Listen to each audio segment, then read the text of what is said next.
오늘 우리가 읽은 말씀은 네 권의 복음서 중에 하나인 누가복음 속에 나오는 말씀입니다. 신약 성경 27권이 마태, 마가, 누가, 요한의 네 개의 복음서가 앞에 첫 번째부터 네 번째의 순서를 가지고 있는지라 우리들은 흔히 이 네 권의 복음서가 제일 먼저 기록되어 있지 않을까 이런 착각을 하게 되어집니다.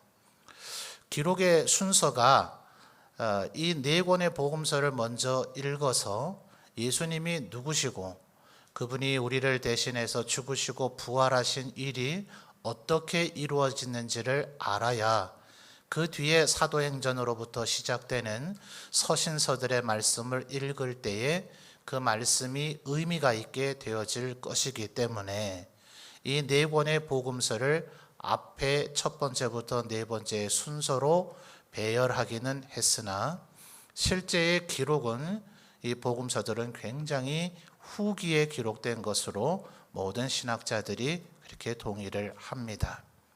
왜냐하면 다른 사도행전이나 여타의 복음서들이 기록될 때까지는 고린도전서 15장, 소위 부활장이라 그러죠.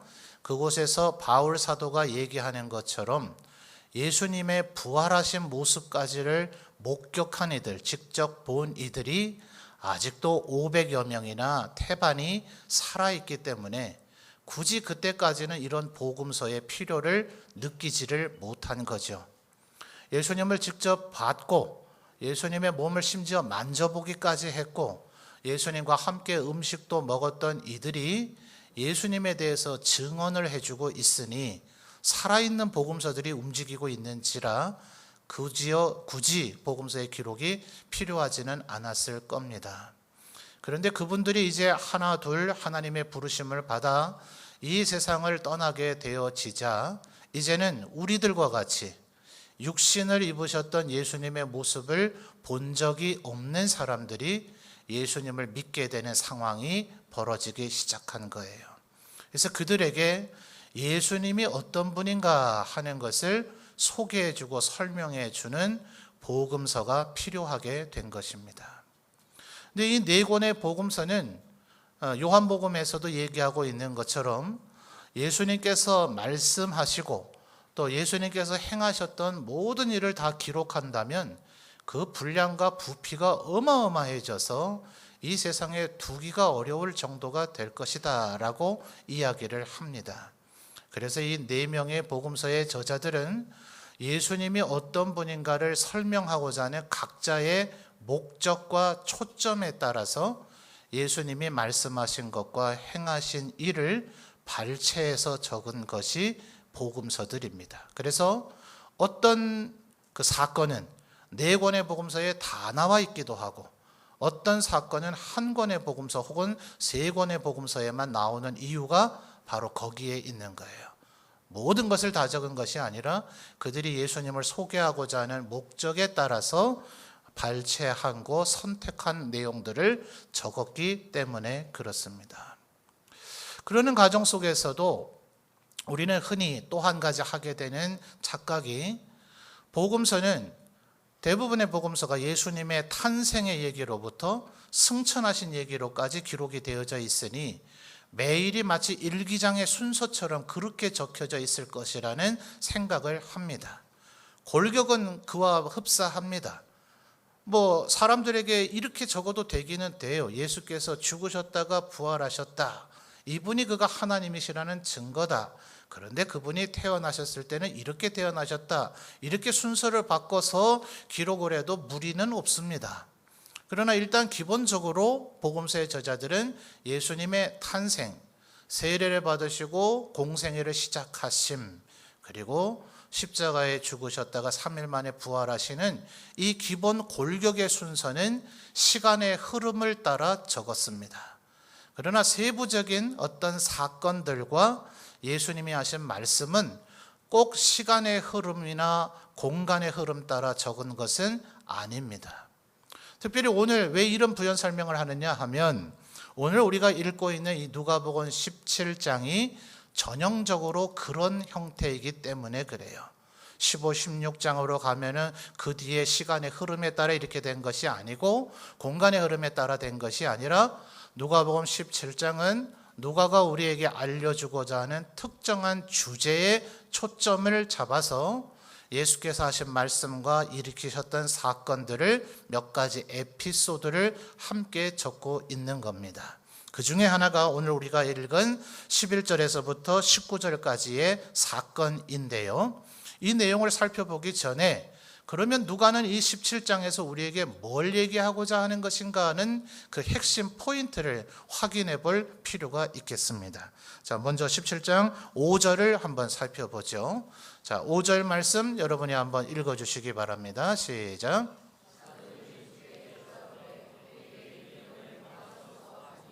아멘. 우리에게 뭘 더 해달래요? 믿음. 바로 이 믿음 얘기를 지금 누가는 하고 있는 겁니다. 자, 믿음과 함께 또 다른 중대한 테마이자 주제가 20절과 21절에 걸쳐져 있습니다. 다시 한번 읽어 주십시오. 시작.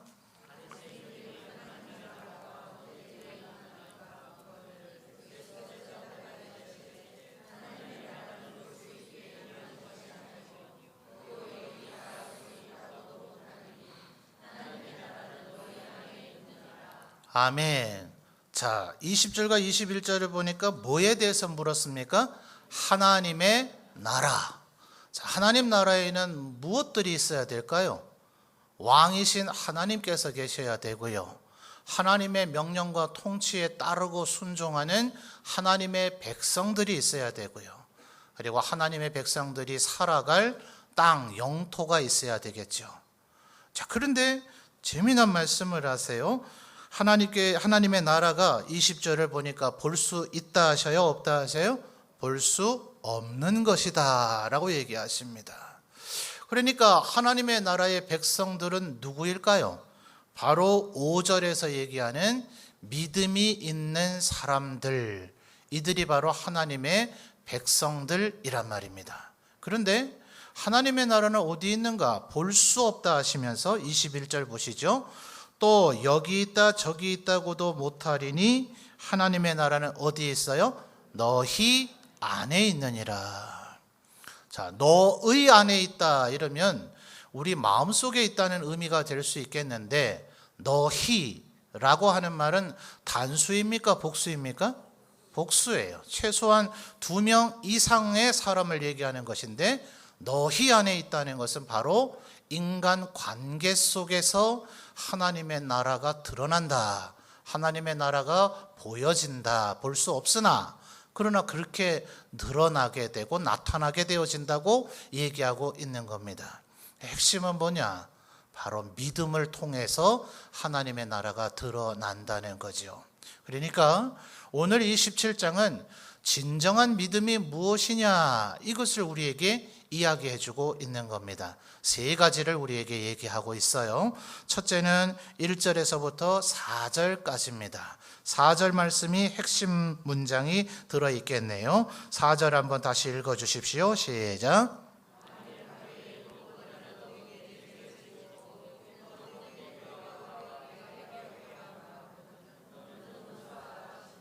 아멘. 어떻게 하라고요? 7번이라도 잘못했을지라도 너에게 와서 내가 회개한다 이렇게 얘기하면 뭐 하라고요? 용서하라.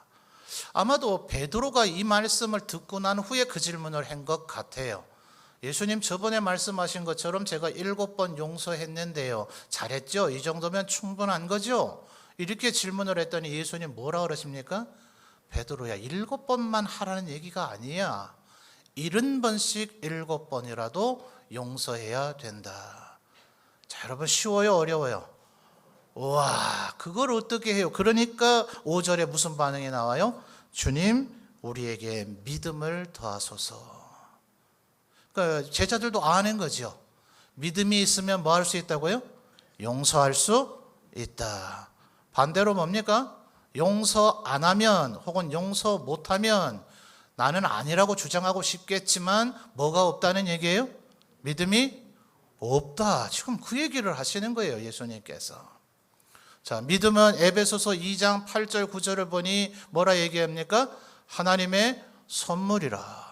그러니 오직 하나님 마음에 달려있네요. 아이고 나는 지금 믿음이 없는데 적은데 거의 희박한데 하나님께서 선물로 주신다는데 웃자노. 하나님 언제 주실라나? 정말 주실라는가? 어떡하죠? 하나님께 어떻게 잘 보여야 되죠? 야고보서 1장에서 주님 야고보 사도를 통해서 하나님 뭐라고 얘기하세요? 누구든지 부족하다고 여겨지거든 후히 주시는 하나님께 구하라. 그리하면 주시리라. 고린도전서 12장에서도 바울 사도가 성령의 은사에 대해서 이야기하죠. 성령으로 어떤 이들은 믿음이 강화되게 될 것이다. 그러니까 하나님 앞에 구하라. 은사, 하나님의 은혜의 선물, 은혜의 선물이란 말을 한자적으로 줄인 것이 은사입니다. 하나님 앞에 간구하고 기도하면 믿음도 더해 주신다. 아멘? 아멘입니까? 하나님 앞에 기도하면 믿음을 은사로 주신단 말이에요. 그러면 우리가 용서할 수 있는 사람이 된다 하는 거예요. 믿음 있는 자는 구원을 받을 것이고, 믿음 있는 자는 은혜를 받을 것이고, 믿음 있는 자는 축복을 받게 되어질 줄 믿습니다. 그러니까 여러분 스스로 점검을 해보세요. 내게 믿음이 있나 없나? 나는 왜 1년 전의 일도 10년 전의 일도 50년 전의 일도 아직도 용서하지 못해서 내 마음속에 분노와 증오의 앙금이 남아있는가? 뭐가 없어서요? 뭐가 없어서요? 내 얘기 아닐지도 모르니까 큰 소리로 대답해 보세요. 뭐가 없어서요? 믿음이 없어서 그렇다는 거예요. 그러니까 하나님께 뭐 하라고요? 후히 주실 하나님께 간구하라 하는 겁니다. 그러니 여러분, 우리가 지금 60주년 기념 행사를 하고 있는데 몇 주 전에 제가 더욱 간절히 힘써 애써서 기도해 보시는 게 좀 어떻습니까? 60주년을 맞이하면서 우리가 앞으로 그날 기준으로 240일 정도가 남아 있는데 60일 정도는 하나님 앞에 기도를 좀 해야 60주년을 맞이하는 교회의 성도로서의 의미가 있지 않겠습니까? 제가 보니까 그 한 주간은 좀 반짝했어요. 좀 사람들이 더 많이 나와서 기도하기도 하고 했는데 한 주간 지나자 원위치 되신 것 같아요. 자, 잘 지금 헤아리면서 하고 계시죠? 며칠 정도 지금 하나님 앞에 기도하셨어요. 이제 한 220일 정도 안 남았을 건데 후딱 갑니다. 그냥 방심하고 나중에 천천히 좀 하면 되지, 한 100일쯤 남았을 때부터 슬슬 시동 걸면 되지, 천만의 말씀이요. 지금부터 제가 해봤다 하잖아요. 365일 가운데 300일 기도하자, 이 운동을 했던 교회에 있어 봤는데 300일 채우는 게 절대로 쉬운 일이 아닙니다. 여유 부리시면 하나님 앞에 모두 다 기쁨으로 60주년 동안 우리에게 은혜를 주신 하나님 앞에 감사하며 영광 돌리며, 하나님 내게도 은혜 주셨다고 다른 이들은 막 기뻐하며 찬양하고 영광 돌리고 있는데 나는 아니었는 것 같은데 이러지 마시고 하나님 앞에 기도하셔서 믿음과 은사와 은혜와 축복을 넘치도록 모두 다 우리 점천제에게 성도라면 모두 다 받는 우리 60주년의 기념일들이 되기를 주님의 이름으로 축원합니다. 하나님 우리에게 반드시 후히 주시겠다 약속하셨어요. 믿음을 가지고 용서하시는 여러분들 되시기를 바랍니다. 여러분, 그 이후에 이어지는 6절부터 10절까지의 단락의 내용은 10절이면 읽으면 될 것 같아요. 10절 한번 읽어주시죠. 시작.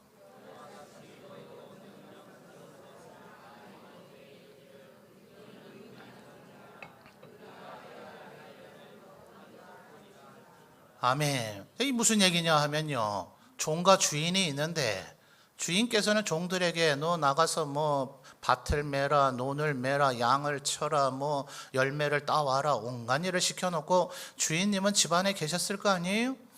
저녁이 돼서 낮 새도록 열심히 땀을 흘려 일한 종들이 되돌아오면 주인이 아유 고생했지, 힘들었지, 내가 저녁밥 차려주마, 이런 주인은 그 어디에도 없단 말이에요.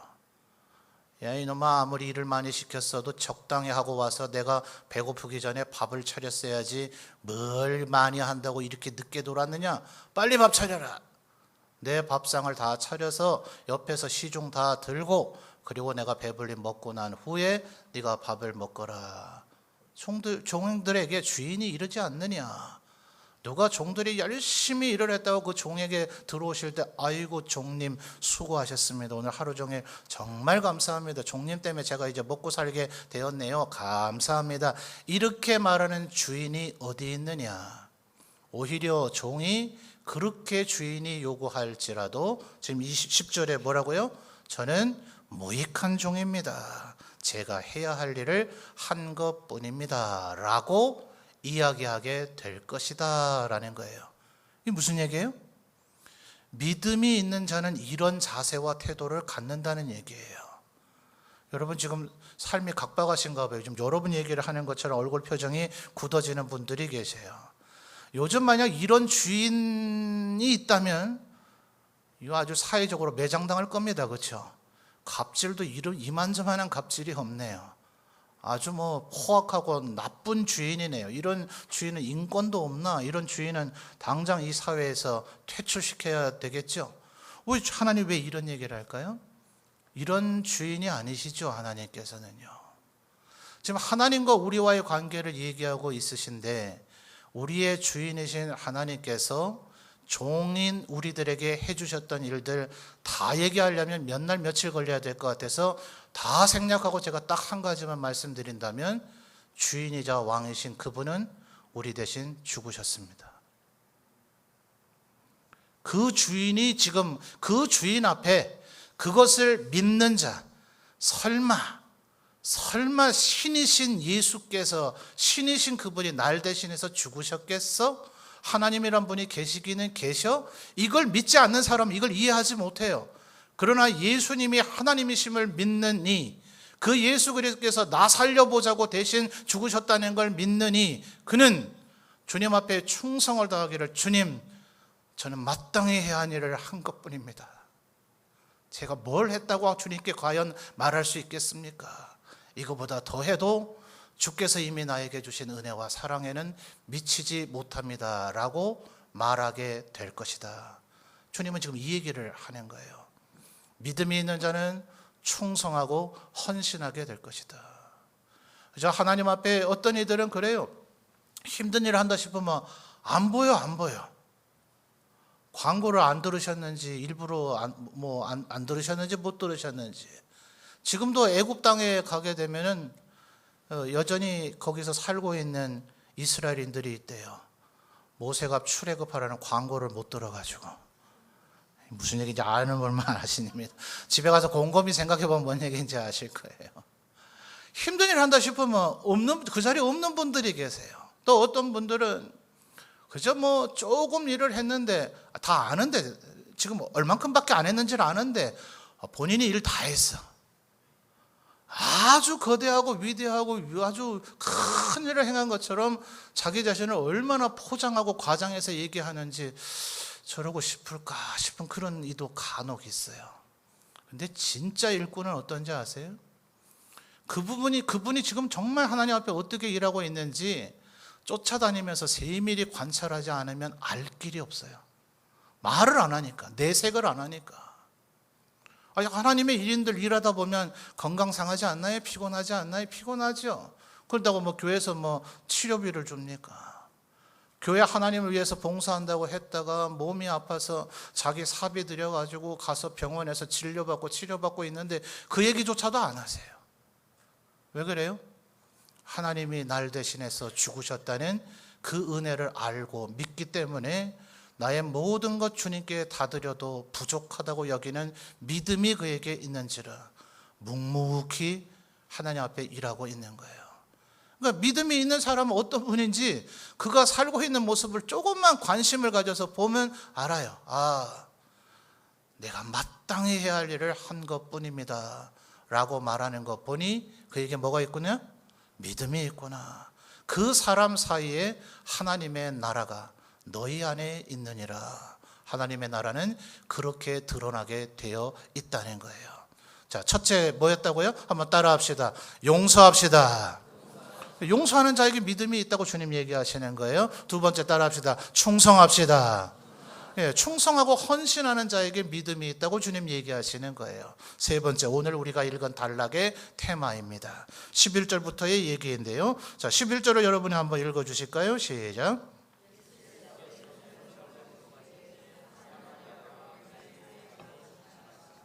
지금 이 17장의 상황이 아무리 시간과 공간을 배려하지 않았다 하더라도 예수께서 마지막 십자가를 지시기 위해 저 북방에 갈릴리보다 더 북쪽에 있는 가이사랴 빌립보 헬몬산, 그 변화산이라고 불려졌던 그곳에서부터 지금 남쪽 예루살렘을 향해서 북에서 남으로 횡단하고 있는 겁니다.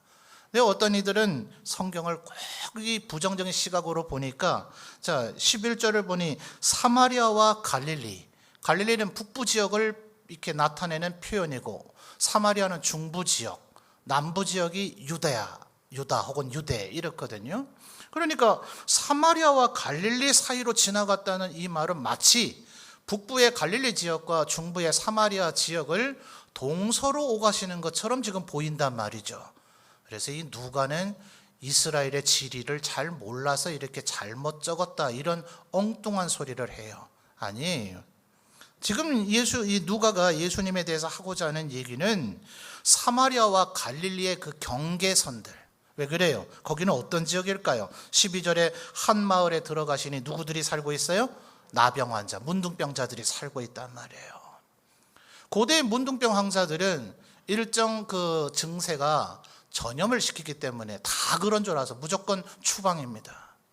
근데 뭐 추방하는데 저기에다가 집을 잘 지어주고 병원과 의료시설 지어주고 여기서 요양을 하라고 치료받기를 원합니다, 이거예요? 아니에요. 나가 뭐 살든지 죽든지 하여튼 우리 마을에서 떠나라는 거예요. 추방, 쫓아내는 겁니다. 그러니 건강한 사람이라 할지라도 사마리아 사람이 갈릴리 가면 환영받아요? 못 받아요? 못 받아요. 갈릴리 사람이 사마리아 가면 환영받아요? 못 받아요? 못 받아요. 갈릴리 사람은 갈릴리의 최대의 변방, 사마리아로 들어가면 사마리아 사람에게 또 배척당하니까 사마리아와 갈릴리의 그 경계선에 있는 그 마을에 가서 살고 있고, 사마리아에서 문둥 나병이 걸린 사람도 역시 사마리아와 갈릴리의 그 경계선, 사마리아든 갈릴리든 전부 다 마을에서 쫓겨난 소망이 없는 변방에서 죽지 못해 죽을 날만 기다리며 살고 있는 이들이 있는 곳이 12절에 얘기하는 한 마을이다 하는 거예요. 갈릴리와 사마리아의 경계선쯤에 있는 한 마을, 언제 죽을지 죽을 날만 기다리고 있는 나병 환자들이 모여 살고 있는 것.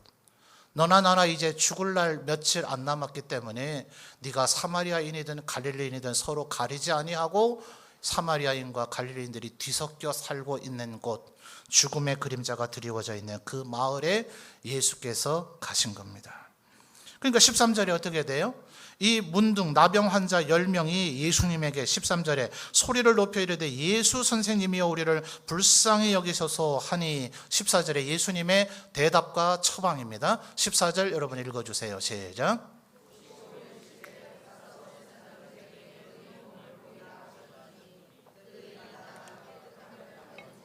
자, 예수님께서 뭐라 그러셨어요? 가서 제사장들에게 너희 몸을 보이라. 왜 그래야 될까요? 추방당했잖아요. 지금 전염될지 모르니까 우리 마을에서 나가라 이랬으니까, 이제는 병이 다 나았으면 누구에게 먼저 가야 돼요? 제사장에게 가서 제가 다 나았습니다 라는 걸 확인을 받아서 제사장이 이 사람은 다 나았다, 완치됐다 라고 판정하고 그것을 선포를 해줘야 마을의 복귀, 직장의 복귀, 가정의 복귀가 가능하단 말이에요. 근데 여러분, 만약 지금 14절을 한번 보십시오. 예수님께서 가서 제사장들에게 너희 몸을 보이라 이렇게 말씀하시던 요 순간에 이 10명이 나았습니까? 안 나았습니까? 그 순간에는 나았어요? 안 나았어요? 14절을 잘 보세요. 그들이 가다가 깨끗함을 받았어요. 그러니까 가서 보이라 라고 얘기하시는 그 순간에는 아직 나았어요? 안 나았어요? 안 나았어요. 대단한 믿음 같아 보이지 않습니까? 아직 안 나왔는데 예수님이 가래요. 가서 보이래요. 가면 죽습니다. 나병이 낫지 않은 채로 제사장에게 가서 제사장을 접촉하게 되면 자동적으로 제사장이 뭐 될까요? 부정한 사람이 돼버립니다. 그러면 제사장도 율법에 따라 자기 자신을 정결 예식을 따라 다시 정결함을 얻지 않으면 다른 사람을 위해서 제사를 드려줄 수가 없어요. 그러면 이 제사장이 살고 있는 지역 관할 속에서 제사장을 통해서 제사를 드리고자 하던 모든 사람들이 얼마 동안은 제사를 못 드리는 사태가 벌어져요. 그러니 제사장이 가만히 있어도 제사장을 부정하게 만드는 시도를 하고자 하는 이들은 그 지역에 살고 있는 사람이 가만두지 않아요. 돌로 쳐 죽일 겁니다. 지금 아직 내 몸엔 완전히 낫질 않았는데, 나병의 증세가 여전히 있는데, 그런데 어쨌든 그들이 뭐 하다가요? 가다가 그랬잖아요. 제사장회로 간 거예요. 가는 도중에 나은 겁니다. 그러니 가고 있는 이 형태가 얼마나 대단한 믿음으로 보이냐고요. 예수님 지금 뭘 하시는 거예요? 그건 믿음이 아니다. 왜냐하면 그들이 낫고 난 이후에 행태를 보면 알 수 있는 거죠. 그들 가운데 그 누구도 예수님께 돌아오지 않았어요. 왜요? 자기 목적이 달성됐으니까요. 나병이 나아버렸기 때문에 더 이상 예수님께로 와야 할 이유가 없었던 거예요. 그런데 그 중에 한 사람, 15절을 보십시오. 여러분 읽어주세요. 시작.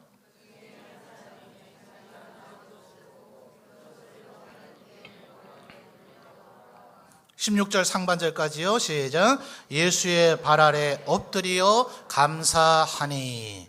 자, 15절에 보니까 그 중에 한 사람이 자기가 나은 것을 보고 큰 소리로 누구에게 뭐 했다고요? 하나님께 영광을 돌렸다고요. 근데 이 사람이 누굽니까? 이 사람이 사마리아 사람이라고 지금 본문은 얘기하고 있죠. 16절 하반절에. 여러분 요한복음 4장의 사건을 기억하십니까? 사마리아의 수가성 여인에게 예수님이 일부러 찾아가셔서 물 달라 하시죠. 그럴 때 그 여인이 뭐라 그럽니까? 우리 조상들은 이 산, 거기서 말하는 이 산은 그리심산이에요. 사마리아 지역 안에 우뚝 솟아있는 산. 여호수아가 정복 전쟁을 펼칠 때에 바로 이 그리심산과 에발산에서 12지파가 서로 마주보고 서서 율법을 낭독했던 산, 거룩한 산이죠. 그래서 사마리아인들은 그곳에서 예배했어요. 이스라엘 유대인들은 어디서 예배했어요? 예루살렘 성전에서 예배했어요. 그러면 15절에 하나님께 영광을 돌리려면 이 사마리아인은 어디로 가야 돼요? 어디로 가야 돼요? 그리심산으로 가야 되죠. 근데 지금 누구에게로 왔어요? 예수의 발 아래 엎드렸다라는 말은 예수님에게 지금 뭐 했다는 거예요? 하나님께 영광을 돌렸다는 거예요. 예수님이 누구라고 여겼다는 거예요? 하나님으로 여겼다는 거예요. 이게 지금 누가의 관점입니다. 누가복음 5장에도 보면 비슷한 상황이 벌어져요. 그 유명한 베드로의 회심 사건. 베드로가 밤새도록 고기를 잡으려고 했는데 한 마리도 못 잡았죠. 예수님 하필이면 그 해변가에 오셔가지고 베드로야 네 배 좀 쓰자 해서 배를 띄워놓고 거기서 설교를 하시네요. 베드로는 노를 잡고 있으니 꼼짝 못하고 제일 앞자리에 앉아서 그 기나긴 설교를 다 들었네요.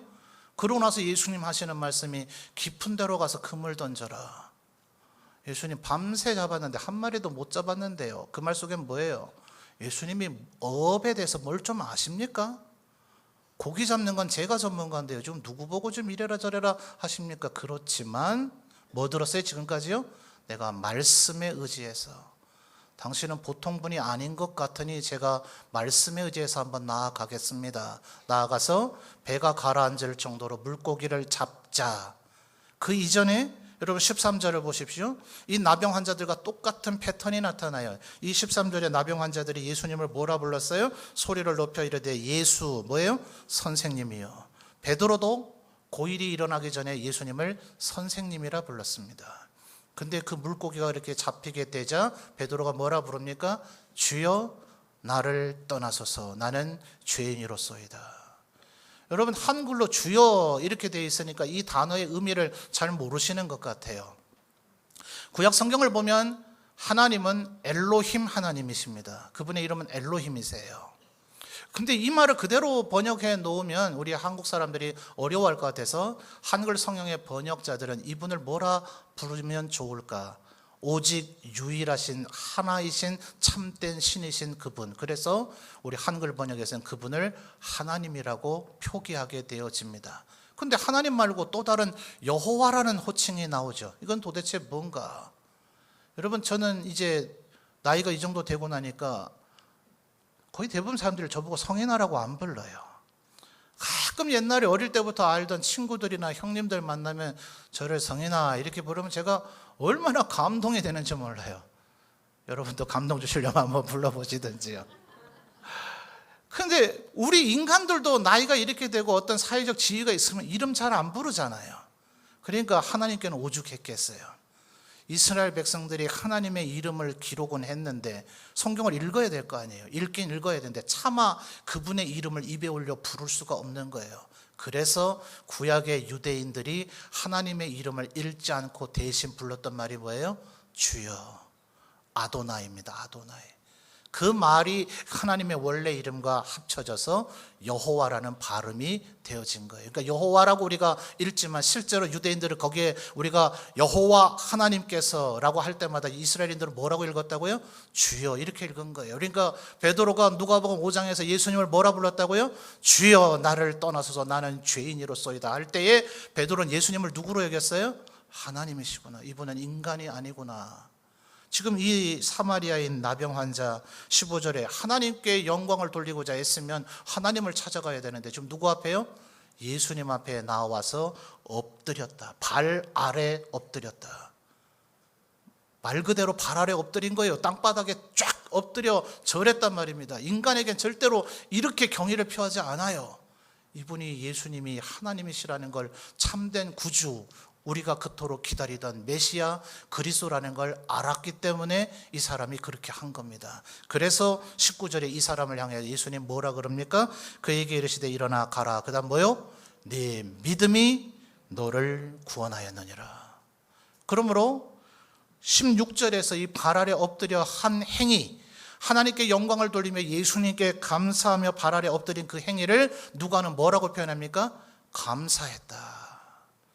믿음이 있는 자는 감사한다, 이 말이에요. 여러분, 교회를 왜 나오십니까? 천국 가고 싶어서,